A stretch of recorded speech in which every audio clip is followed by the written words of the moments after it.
because with technologies like blockchain, AI, I mean, even in Dubai, things have moved. Like now, immigration is like a couple of seconds from couple of hours. So when word is moving so fast, definitely AML is also happening in the same manner, which means technology is going to make it much more tougher for anyone to surpass the AML checks. So with this, I think, yes, people have to be more ethical, more structured, and more aligned to government and regulators. Thank you. Thank you, Ashish. Janos. Um, Closing statement, don't invest in technology. Don't invest in AI. Invest in people that have the knowledge and experience to implement, customize, parameterize the technology and the AI for your specific purposes. Thank you. Well, I would just say that learn before it's too late. Thank you very much. So as we have heard today, AML is evolving, and so must our mindset. In the digital age, compliance isn't just a tick box. It's about leveraging technology, data, and collaboration, as Jana specifically mentioned, invest into people to build resilient, trustworthy ecosystems. And I think it's very important to really remind yourself, virtual asset businesses that embrace AML as a strategic enabler will be better positioned to scale, attract institutional interest, and navigate global markets. And as Naushad said, they also have a better chance to retain their correspondent banks. It's very important. So my call to action and so far is let's continue to innovate, educate, and advocate for AML frameworks that are not only effective, but also aligned with the pace and promise of the digital world. And with this, I think we have time for one or two questions, if there's any questions.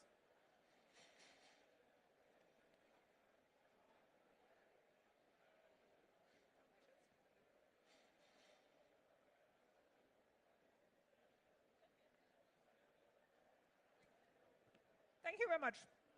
Thank you to my panel.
Ladies and gentlemen, up next we explore the world that's fast, fascinating, and sometimes a little unpredictable.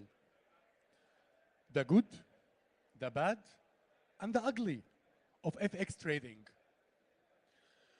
Leading us through this journey is a true expert in a global markets. Pamela Lindley is the head of Maxi Latam. Please join me in welcoming to the stage the dynamic Pamela.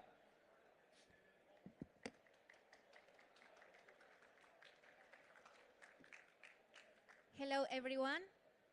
It's an honor to be here representing Maxify at WikiFinance Expo 2025. First, allow me to present myself. My name is Pamela Linaldi. I'm the head of LATAM operations at Maxify. And to present to you a little bit about us first, Maxify is a broker that was born from the need and the dream of a trader to have a safe environment where to trade and to invite his community. So from a private community of traders, it's now a global presence in the world, expanding on nowadays. And what I would like to present to you today with this idea in mind is the good, the bad, and the ugly of FX trading, hoping that this information can help new traders into lessen the burden of all the choices that they need to make in order to have a successful story and not a bit of a headache. So everything is born from an idea, of course. So a trader, how it is born. They may start, for example, from seeing in their feed on social media or going into the street and seeing different ads on the street about different brokers, about asset classes, about crypto in the news, or even, for example, they may fall into different advertisements from YouTube and videos of different traders showing successful stories, inviting them to join different platforms.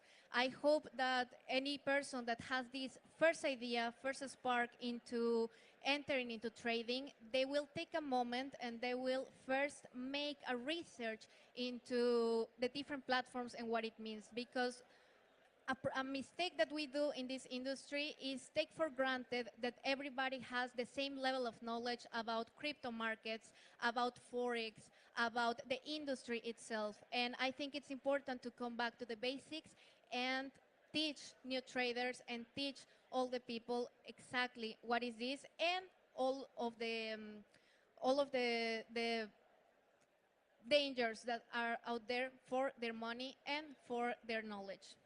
So with this idea in mind, you had this first spark, you started to have the idea of becoming a trader, you started to find different brokers, and now you are wondering yourself, what do I do? What do I need to do from this moment? My suggestion to you will be that you search for education.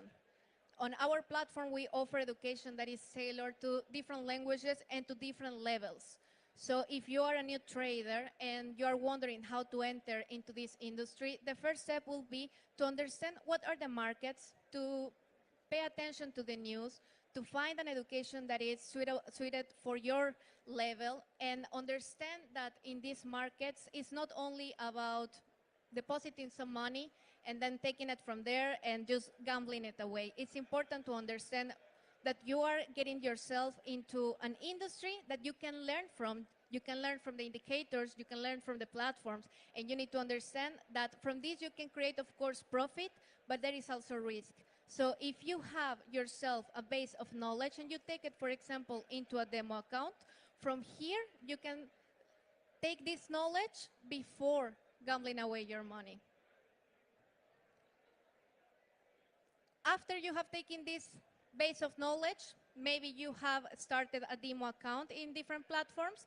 Now you have the choice of choosing different platforms. First of all, you need to understand what type of trading platform is suitable for you. There is different platforms. We have MT4, MT5 for the past 20 years, and there is new platforms, for example, as CTrader.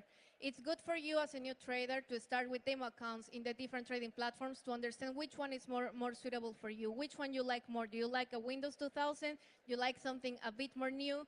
Which kind of indicators you can understand better? Which one are suited for your needs? And which one, of course, are better for you to read from? So after you have all these ideas, now from here you can try to search which broker may suit all of my needs, which one has the platform that I want, which one has the languages that I need, which one has offices maybe in the place where I am, which one has the deposit methods that I can use, which one has different regulations. All these questions are important for new traders, not only to choose the first one that they see into a Google search, not only the first one that they see into a reel on Instagram or any social media, but make an extensive research, because in the end of the day, you are depositing your money somewhere and you are trusting this platform not only to keep your money safe, but also to give you all of the tools to make this a successful story of you as a trader, and of course into making some profit. Now, you already choose the broker. Another step that you need to take for it is, as I said, which kind of deposit methods you can use for them.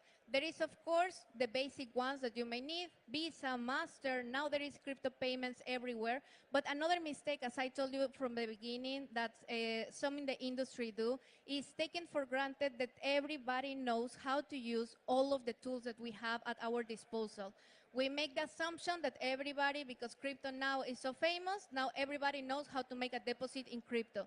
Everybody knows how to make a deposit online. And the truth is that a lot of people still in different countries, they do not know, or they do not feel safe into making deposits online. They do not know how to use crypto, or maybe it's the first time that they will start using a wallet.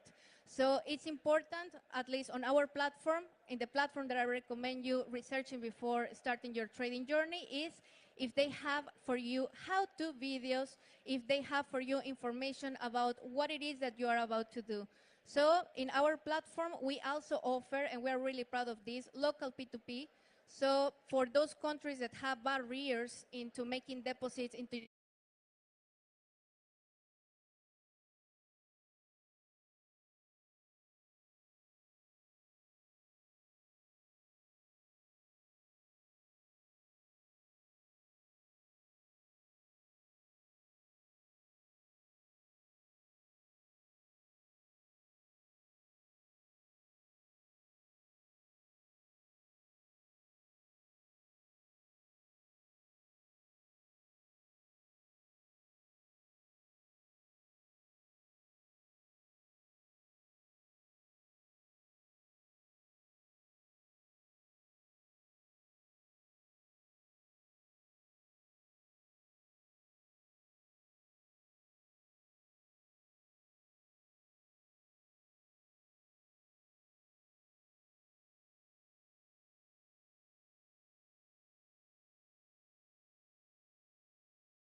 different videos for you to take it back maybe to demo account and don't continue losing your money. So our customer support is trying to have this human touch that many companies in the industry have lost, because we forget that we are not on the other side of the computer. There is not a robot. There is a human being with hopes, with dreams, with needs. So we are trying to come back to this human touch for our traders, hoping that this is the good. So another important point into choosing your broker or your trading platform is, as I said in the example of MetaQuotes, it's of course a well-known trading platform that everybody knows and used for the past more than 20 years, but it's not the only technological advantage that a broker should have.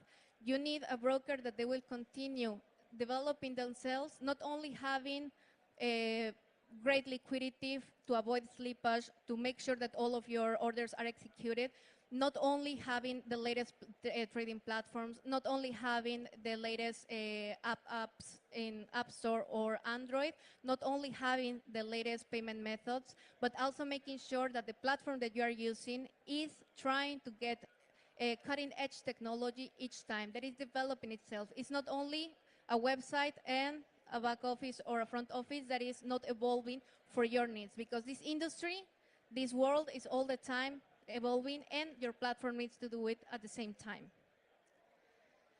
Now, the most important point, at least in our opinion, is the IB program. So, as I said, a lot of the traders are organically coming into a broker because they see different ads or they see different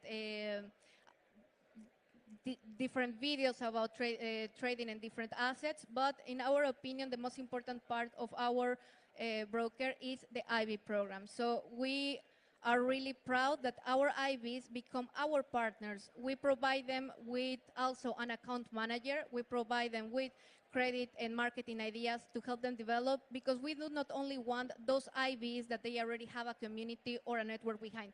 They are great, please, and we are happy to have them, but we are also ready to help new people become IBs, new people to create from this another profit entrance for them, to create a business for this. And our IBs become our partners because they, of course, are helping us grow our business. They are helping bringing us volumes. They are helping bringing us more clients. And we want to give back to them in the same way that they are doing to us. So I hope I took you through this journey from a trader that is just starting with an idea of entering into this market, entering into this industry, and taking it. I know it's difficult to learn from someone else's mistakes, but I hope this at least will take you away from the different traps, from the different mistakes that everybody can do at the beginning, that everybody can experience as a first idea in trading. And I hope this will help you make good choices that will take you to success. Thank you so much.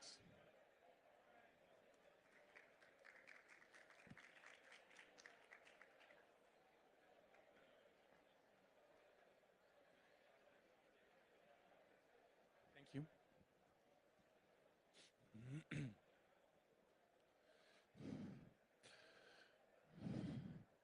It's my pleasure to introduce Pratham Datta, founder and CEO of DOST.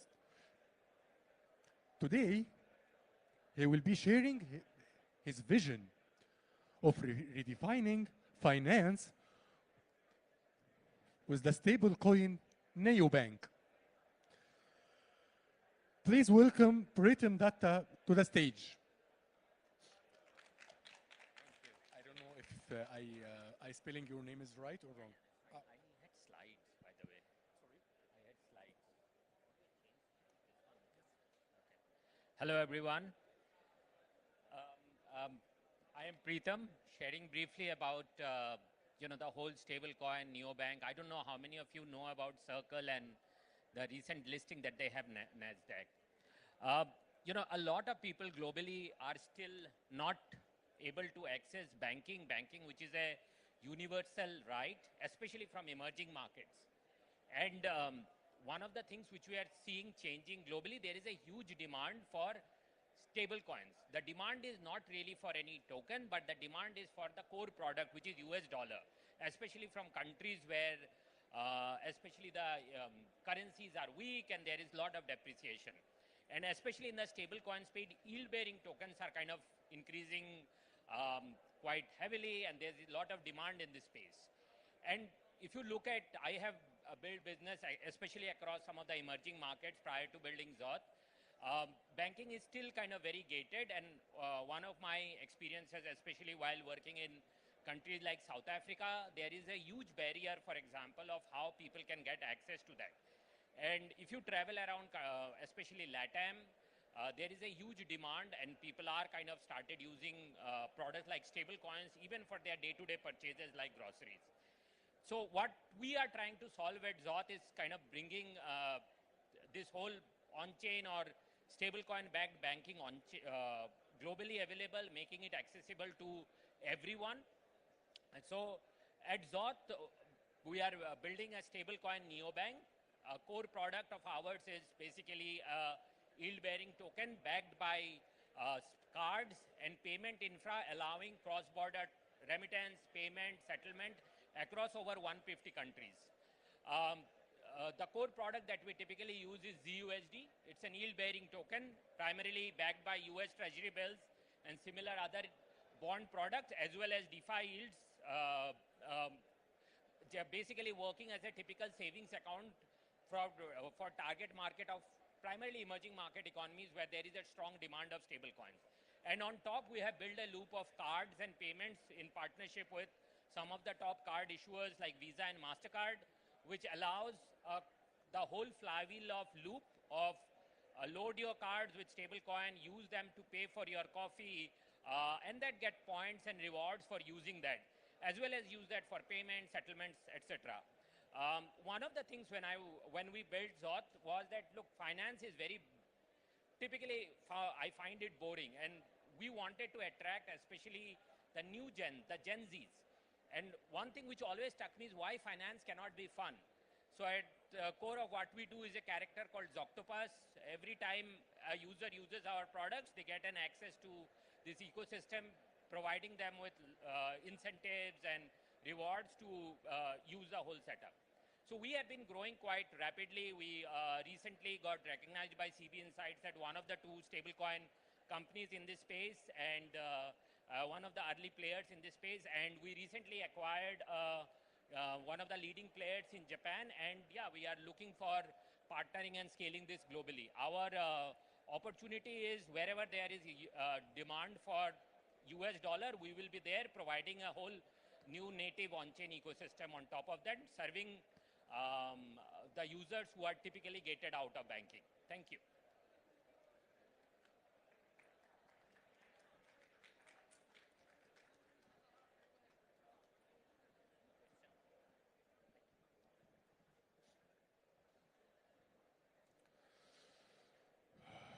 Thank you, Pritam. We are now about to begin a roundtable session again, titled From Traditional Finance to Alternative Investments, Diversified Layout of Family Wealth. Leading the session, Zafir Gomez, Group Chief Operating Officer at Vancella. Joining the session, Jeff McLaster, Founder and CEO, MyPool. Cinderella Amer, Partner at Vizor. Amer Deeb, Head of Digital Assets at JTC Group.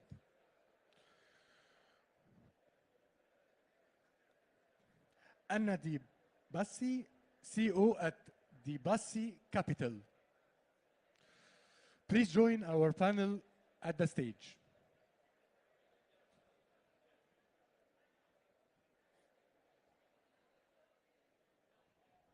Welcoming the panel, please.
Hi, everybody. Thank you very much to join us.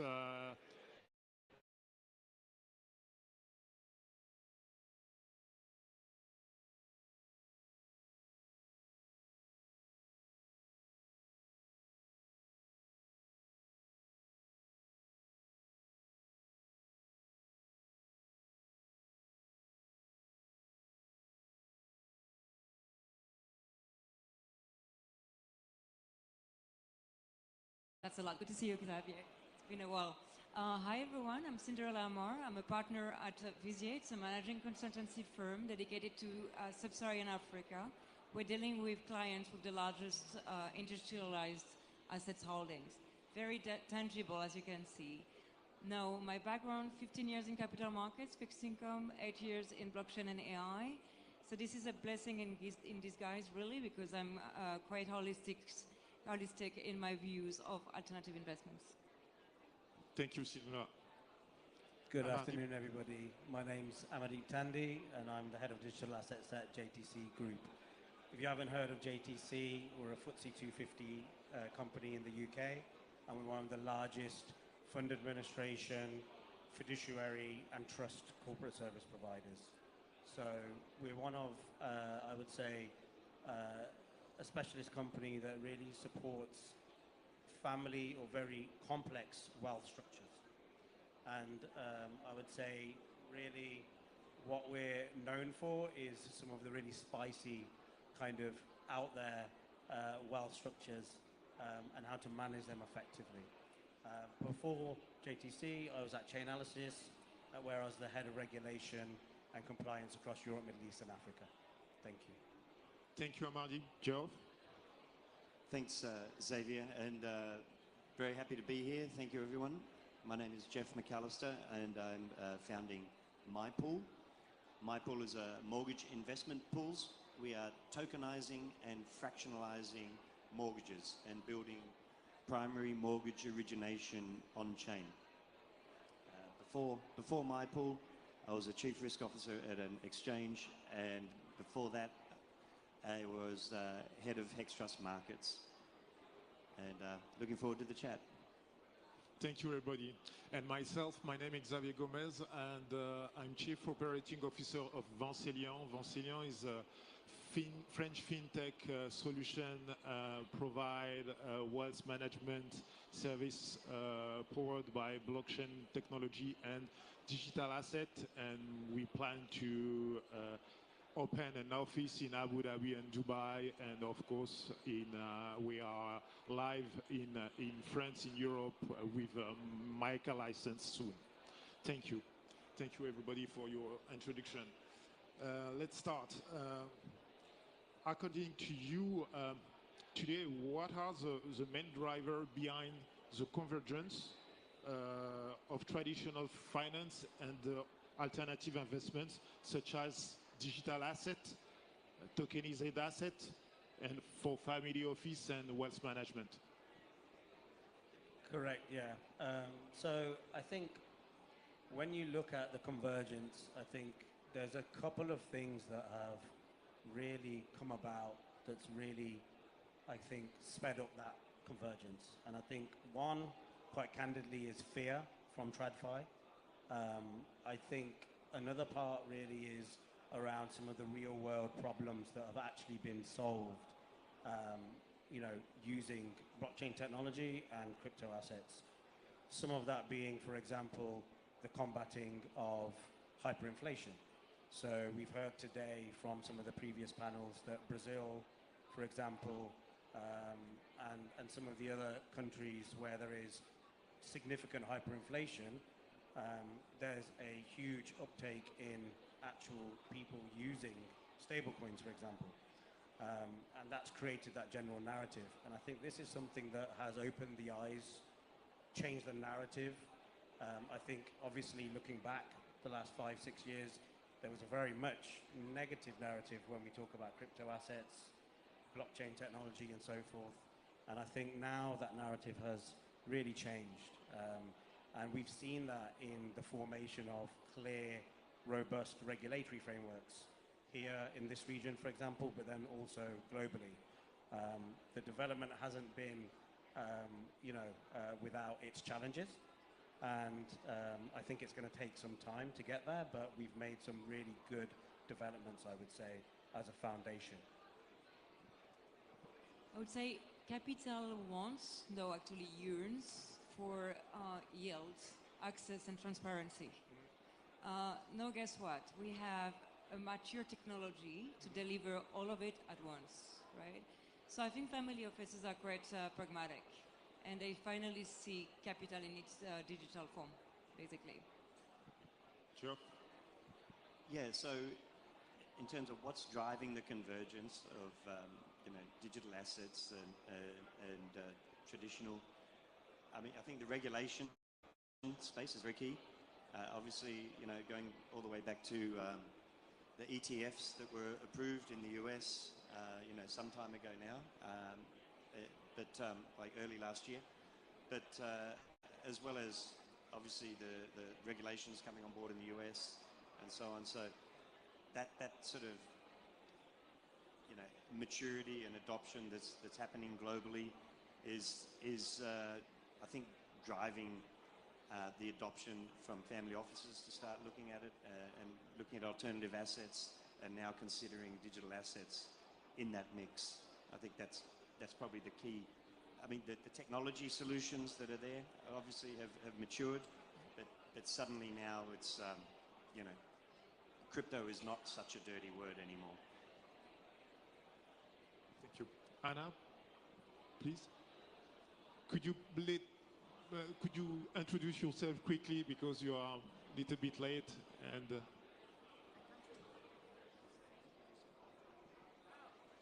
Yes. Thank you so much for introducing me, and I would like to share with you a little bit to start with about my background and my family. So my name is Countessina Anna De Bacci. I represent the De Bacci noble family, which goes back actually to 13th century Italy. So we have some wonderful heritage and incredible ancestors in our history. Now we are at the helm of De Bacci Capital, which is the venture network and also investment platform. We connect over 50,000 members globally, focusing on our family offices, venture capital firms, private equity funds, and also, of course, our incredible entrepreneurs and visionaries who bring impact-driven and legacy-based projects into our portfolio. So our mission is to bridge traditional finance with new generation opportunities, from venture capital, private equity, to digital and tokenized assets. This is about me. Thank you. Most of investors, in particular in wealth management and family office, see in a digital asset an opportunity, and some of them see also a risk. What is your position on that? And we know this blockchain technology and digital asset is the future of finance and be a good investment opportunity. How do you manage the pros and cons on that to convince ultra net worths to invest on digital assets? I think digital assets would operate when the traditional markets fails, right, in a way. But I say it cautiously because obviously we need not to forget about the past. History does repeat itself. And we're going to speak about it, but the failure of the case of FTX, right, is one of them. But so a lot of people forget that what happened with FTX, it's also a fraud. And a fraud can happen in any industry because a lot of people got cold feet after what happened, but at the end of the day, again, it happens in any single industry. So there is a lot of lessons learned from the traditional finance to be provided to the digital asset world, and a lot of happening in the digital world that traditional finance needs to benefit from. The funny thing is, as you mentioned, digital asset is based on blockchain technology. Blockchain technology push the transparency, and the example of FTX is a little bit challenging to understand for early adopter, because they want to win, but they don't want to lose, and they don't understand exactly how to take the risk and to make the evaluation. This is a challenge. Don't forget that FTX has been a massive blow-up to the psychology of the whole industry, right? Nobody was expecting that. It was our Lehman moment, right? Yeah, so. Exactly. Yeah, I think it's a really interesting question. I think my perspective on specifically FTX and a few other roadblocks that we've had in the adoption is that when you look at that incident, it was a prudential failure, right? There was regulatory compliance lapses throughout the whole operation. And when you look back further beyond that, that's not something that is dissimilar to what happened in any of the financial collapses that we've seen. You know, Lehman Brothers and so forth. There's certain measures that have been missed through the process. I don't blame blockchain technology or digital assets for that incident. It's a fundamental lack of, you know, standard compliance practices that were missed, I would say, in that example. Now, when we talk about the risks and how you manage those risks, when I speak to banks or, you know, TradFi institutions of all varieties, it's all about breaking down those risks. If you don't understand the technology, then it's very difficult to understand where there could potentially be emerging risks. So first, it's understanding how the technology works. It's understanding exactly what your client or customer is doing.